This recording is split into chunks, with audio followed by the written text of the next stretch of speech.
नमस्कार, बहुत स्वागत है आप सभी का। मैं हूं आपके साथ ज्योति यादव। उत्तर प्रदेश के मुख्यमंत्री योगी आदित्यनाथ का आज 53वां जन्मदिन है। सीएम योगी 53 साल के हो गए हैं, जिसमें से 27 साल उन्होंने राजनीति को दी है। 26 साल की उम्र में योगी आदित्यनाथ पहली बार सांसद बने और 45 की उम्र में सीएम बने। देखिए हमारी एक खास रिपोर्ट।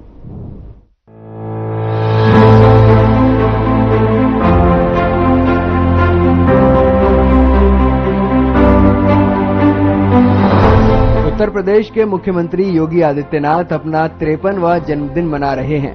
सीएम योगी गोरक्ष पीठ के महंत से लेकर एक बड़े नेता के रूप में बनकर उभरे।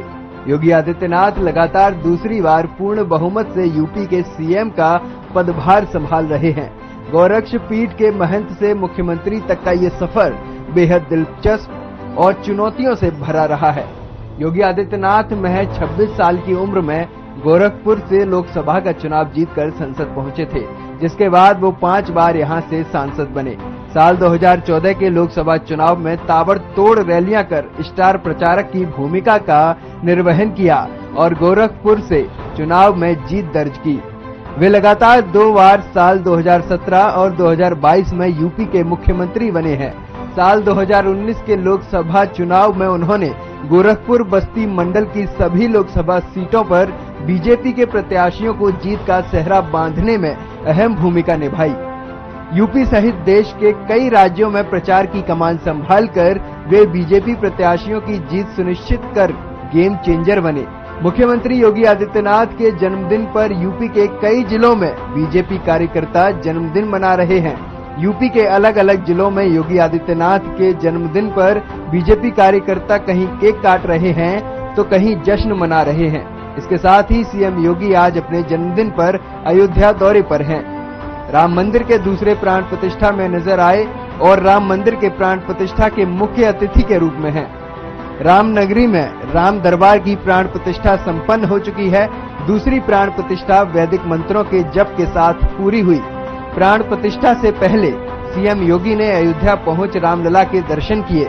पिछले साल 22 जनवरी को राम जन्मभूमि पर रामलला की प्राण प्रतिष्ठा हुई थी।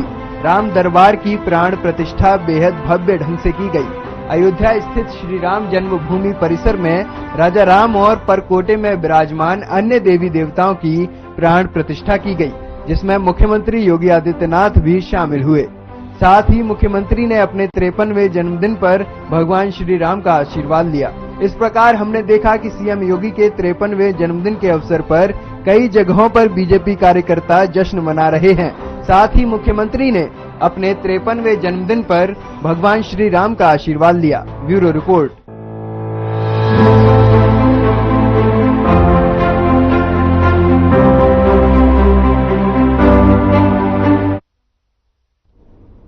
सीएम योगी आदित्यनाथ ने अयोध्या का दौरा किया। इस मौके पर 13वें सरयू जयंती महोत्सव का शुभारंभ किया और साथ ही मां सरयू जी का अभिषेक और आरती के आयोजन भी शामिल हुए।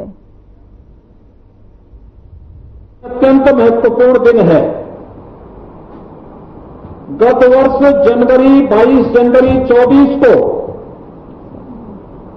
देश के यशस्वी प्रधानमंत्री मोदी जी के कर कमलों से 500 वर्षों का इंतजार समाप्त करके श्री अयोध्या धाम में रामलला की प्राण प्रतिष्ठा का भव्य आयोजन का कार्यक्रम संपन्न हुआ और आज गंगा दशहरा के इस पावन पर्व पर पूज्य संतों की उपस्थिति में इसी कड़ी की अग्रिम महत्वपूर्ण कड़ी श्री राम दरबार के भव्य प्राण प्रतिष्ठा और अन्य देव विग्रहों की पूज्य प्राण प्रतिष्ठा का कार्यक्रम श्री राम जन्मभूमि में संपन्न हुआ है। इसके लिए मैं अयोध्यावासियों को, प्रदेशवासियों को और देश और दुनिया के सभी सनातन धर्मावलंबियों को हृदय से बधाई देता हूं, अपनी शुभकामनाएं देता हूं। बहनों और भाइयों, आज जो कोई भी अयोध्या आता है अभिभूत होकर के जाता है। अभिभूत होकर के इसलिए भी जाता है राम जन्मभूमि में रामलला फिर से विराजमान हो गए। 11 वर्ष पहले, 10 वर्ष पहले जो असंभव था, आज वो संभव हुआ। अयोध्या की इस वैभव को देख करके लोग अचंभित हैं, आश्चर्यचकित हैं, और अयोध्या वासियों के ही नहीं, संत समाज का ही नहीं, उत्तर प्रदेश वासियों का देश के अंदर और देशवासियों का दुनिया के अंदर लोग स्वागत करते हैं, अभिनंदन करते हैं। अयोध्या धाम के नाम पर उनके चेहरे पर एक नई चमक देखने को मिलती है।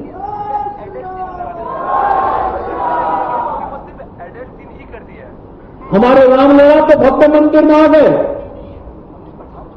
उत्तर प्रदेश भी अब नए भारत का नया उत्तर प्रदेश बन रहा है, विकास के नित नए प्रतिमान स्थापित कर रहा है, आधुनिक इंफ्रास्ट्रक्चर के लिए,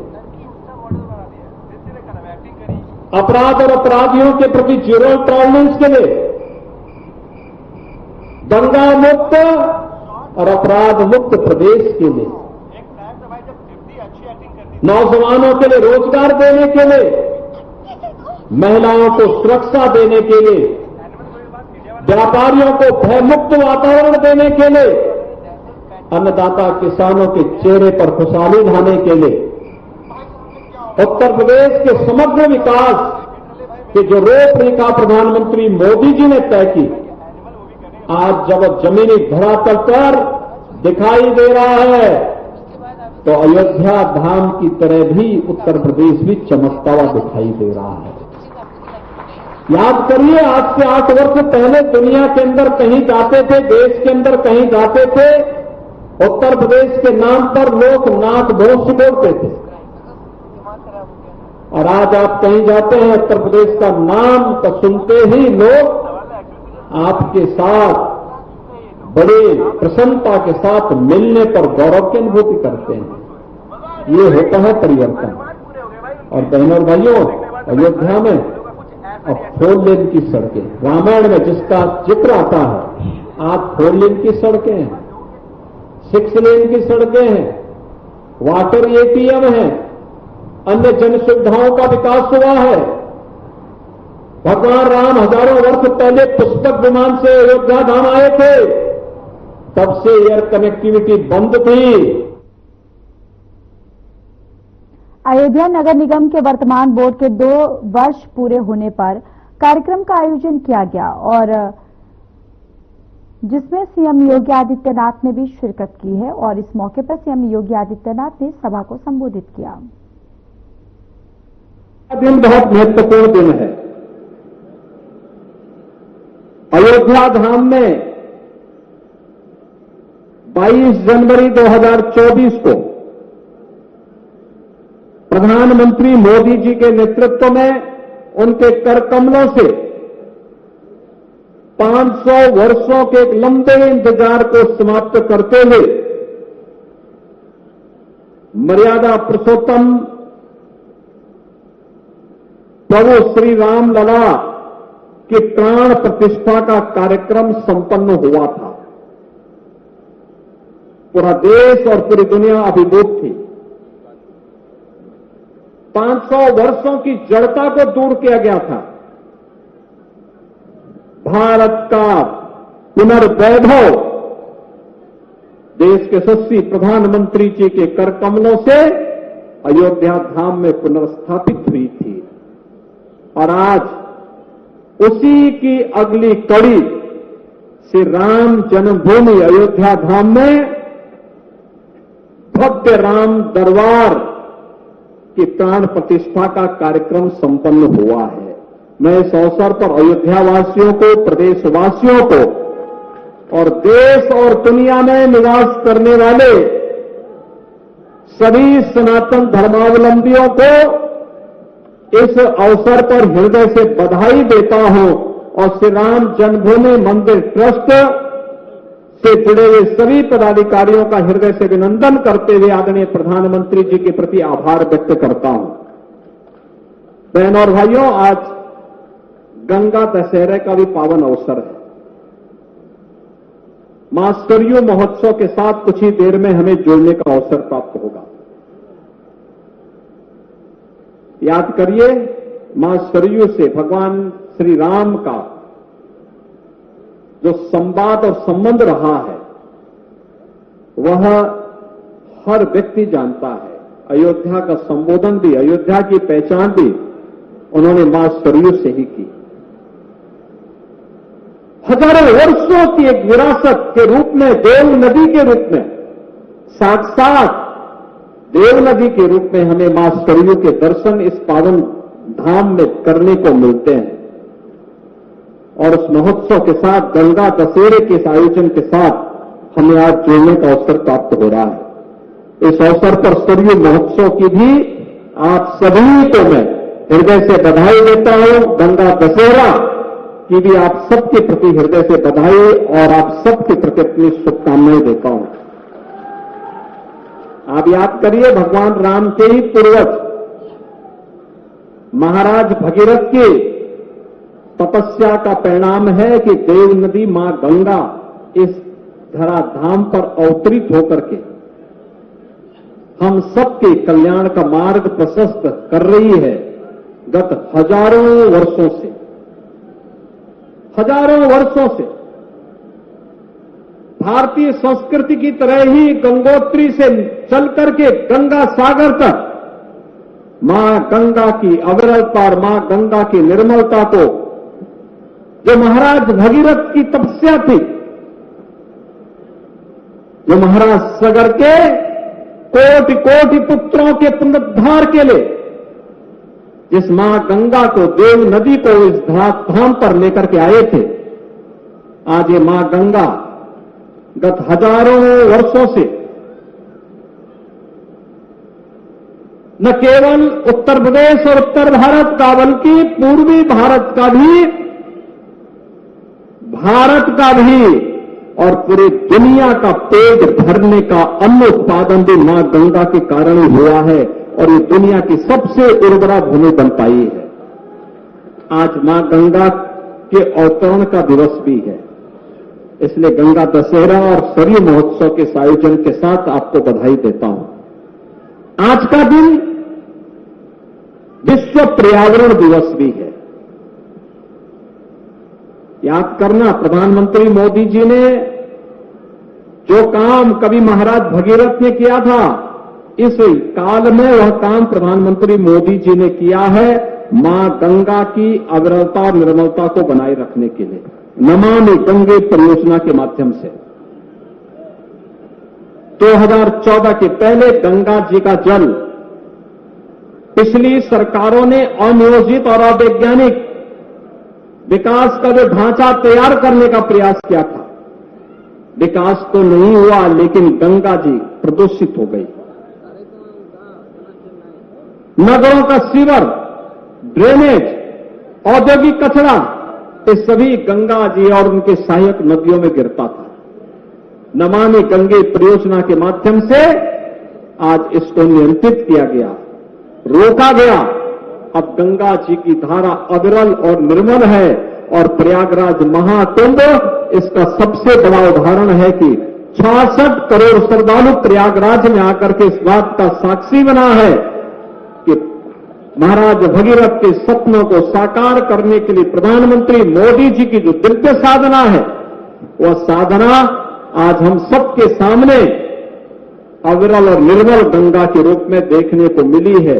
और देश और दुनिया से आए हुए 66 करोड़ श्रद्धालुओं ने प्रयागराज के अयोध्या धाम में विश्व पर्यावरण दिवस 2025 के अवसर पर मुख्यमंत्री योगी आदित्यनाथ की तरफ से पवित्र त्रिवेणी पीपल, नीम और बरगद का रोपण किया गया।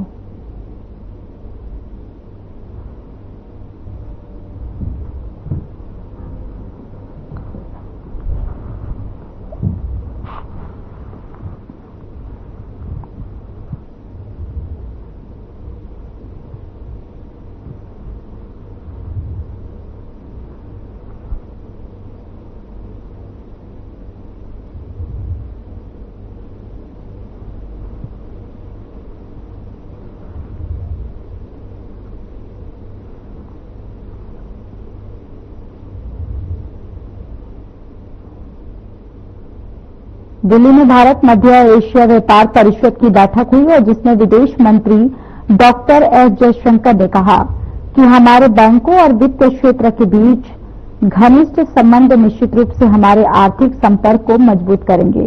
विदेश मंत्री ने इस दौरान और क्या कुछ कहा, चलिए आपको सुनवाते हैं। And here I would say closer engagements between our banks and financial sector will definitely strengthen our economic interaction. Some beginnings have been made in terms of opening of special rupee pass-through accounts in Indian banks by Central Asian banks. There's also been some discussion about use of UPI, Unified Payment Interface. I would certainly support that very strongly, as also the steps we could take to facilitate mutual settlement of trade in our national currencies. The third, which I referred to earlier, is healthcare and pharma. Today, India supplies about 60% of generic medicines globally. And pharmaceuticals certainly is one of our most important exports to Central Asia. But what we need to do is really to strengthen cooperation, especially between our drug regulators. And we could also look at covering medical services, including hospitals, clinics, and diagnostic centers, as also the supply of medical equipment and medical devices. The fourth issue, of course, is something we have debated for some years now. How do we improve our connectivity? Because that has been a big obstacle. And I hear talk about both land and air connectivity. So what this means is more resources and effort in the INSTC, the International North-South Transport Corridor. Greater use of Chabahar port will surely reduce travel distance and costs. We are discussing this in a joint working group on Chabahar under the India Central Asia platform. But I would really urge FICCI to discuss with its members and discuss with the other chambers, the Central Asian chambers, whether, how do we better address logistical challenges and present, if possible, recommendations to us in the next few months. And I should also add that we need to expand our air services and we need to create a competitive environment for goods transportation. And fifth, we need to streamline transit procedures. India and all the Central Asian countries, we are all members of the UNTIR coordinate system. FICCI is the prime nodal agency in India for this system, and every Central Asian country has its own nodal agency. So the question before is, can we simplify customs procedure using the TIR coordinate to ease the flow of goods across borders? And again, can all the chambers get together and give us a consolidated roadmap or a recommendation? Gautam Buddha नगर में police को बड़ी सफलता मिली है। आपको बताते चले कि police 4 पहिया वाहन चोरी करने वाले गिरोह के 3 सदस्यों को गिरफ्तार किया है, जहां आरोपियों के पास से चोरी की 3 लग्जरी कार और घटना में उपयोग एक अन्य कार के साथ अवैध शस्त्र बरामद किए हैं। जानकारी के मुताबिक रास्ते में पार्किंग, मेन रोड, होटल के बाहर खड़ी लग्जरी गाड़ियों की रैकी करते थे और ड्राइवर साइड का शीशा तोड़कर टैबलेट के माध्यम से कार से सिस्टम हैक करते थे।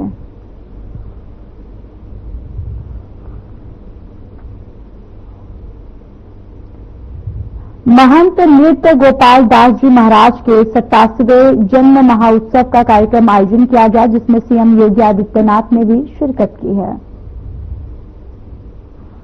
अत्यंत ही अभिभूत करने वाला, आनंद के क्षणों को लाने वाला, हम सबके जीवन को सौभाग्यमय करने वाला दिन है। आज ही के दिन इस धराधाम पर मां गंगा का अवतरण हुआ। ज्येष्ठ शुक्ल दशमी ये गंगा दशहरे का दिन है। मां गंगा, देवनदी गंगा स्वर्ग से इस धराधाम पर अवतरित हुई थी महाराज भगीरथ की कठोर साधना से। गंगा दशहरा का दिन आधुनिक दुनिया ने आज की तिथि को अंतर्राष्ट्रीय पर्यावरण दिवस के रूप में भी आयोजित किया है। 500 वर्षों का इंतजार करते हुए अयोध्या धाम में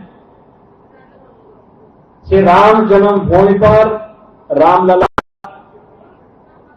का विराजमान प्राण प्रतिष्ठा का कार्यक्रम गत वर्ष के यशस्वी प्रधानमंत्री श्री नरेंद्र मोदी जी के कर कमलों से 22 जनवरी 2024 को संपन्न हुआ और आज राम जन्मभूमि में भव्य राम दरबार और गृह विग्रहों की स्थापना की प्राण प्रतिष्ठा का कार्यक्रम भी संपन्न हुआ है।